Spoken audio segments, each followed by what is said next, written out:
Welcome back to another Storytime video, everyone! So today is actually Mother's Day. So today I would like you to tell your mother how much you mean to her, how grateful you are for her in your life.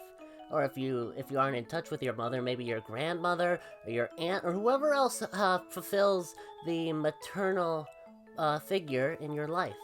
I think that's how you word it. For me, that would be Xylia. She's red, she's fuzzy, she has big bushy hair and a long boingy nose. There's a picture of her on screen right now, and she is just the best. I am so thankful for I am so thankful for her. I love her so much. She helps me with so much stuff. She made this poster for me that I give out at all my events. She's the one who took me to the school where I got all these drawings from. She made a bunch of stickers for me. She's just so awesome, and I'm going to be spending the rest of the day with her as soon as I'm done with this Storytime video. But, yeah.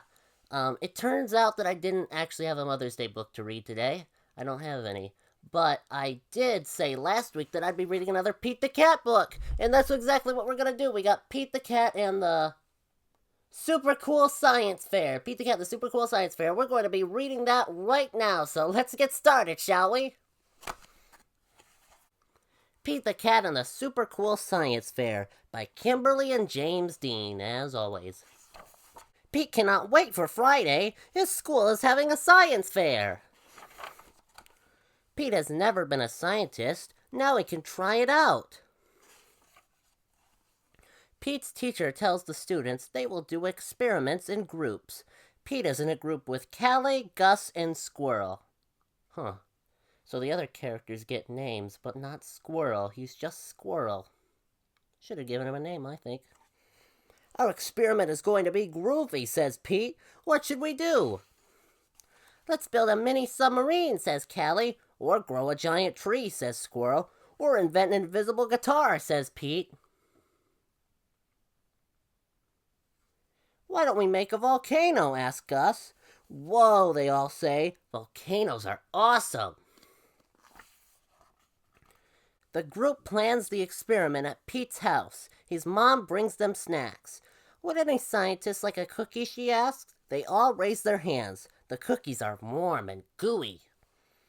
The scientists check the big book of experiments for materials. They need glue, water, newspaper, paint, and a plastic bottle for the volcano.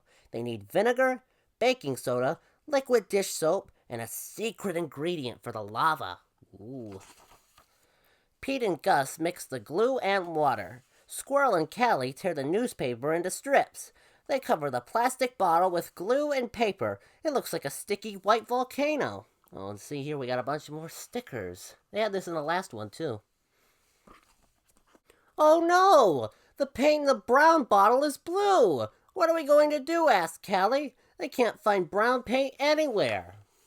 That's pretty cool, says Pete. Maybe it's okay we have a blue volcano. We'll be the only group with a blue volcano, says Squirrel. Let's test the lava so we know the volcano will erupt at the science fair, Pete says. Gus pours baking soda and dish soap into the volcano, and Callie adds vinegar. Nothing happens, at first. All of a sudden, a lot of lava starts coming out. Super cool, says Callie. The team high-five each other, but the lava is still coming out. Soon it is a huge mess. Oh, Mom isn't going to be happy, says Pete. At least the scientists are ready for the fair on Friday. When Pete and his team arrive at the fair, they all see the other groovy experiments. They all look awesome. Grumpy Toad and Octopus grew rock candy in jars. Oh, so Octopus also doesn't have a name. Emma and Marty made slime. We don't stand a chance, says Gus. Don't worry, we have the secret ingredient, says Pete. At the science fair, Pete's teacher loves the blue volcano. Wait till you see it erupt, Pete says. The whole class watches Callie pour vinegar into the volcano. A second later, glitter lava gushes out. Everyone cheers. The scientists cheer the loudest. Science experiments are hard work, Pete says, but being an awesome team makes them a whole lot easier. And they're holding the trophy for the coolest experiment at the science fair. That might be the greatest trophy I've ever seen in my life. Coolest experiment at the science fair. Awesome! Everything, instead of being like first place, second place, it should just be coolest and second coolest. In fact, I think that happens a lot in these books. They call a lot of things groovy. When was the last time you heard someone call something groovy in real life? I don't think I've ever heard that, but hey, you can write whatever you want. That was a cute book. I like these little Pete the Cat books. Maybe I'll read some more if I get some more. I think that might have been the last one I had for now. But yeah, I should get some more. There's gotta be more at the library. But yeah, happy Mother's Day, and thanks for stopping by, and I'll see you again next week.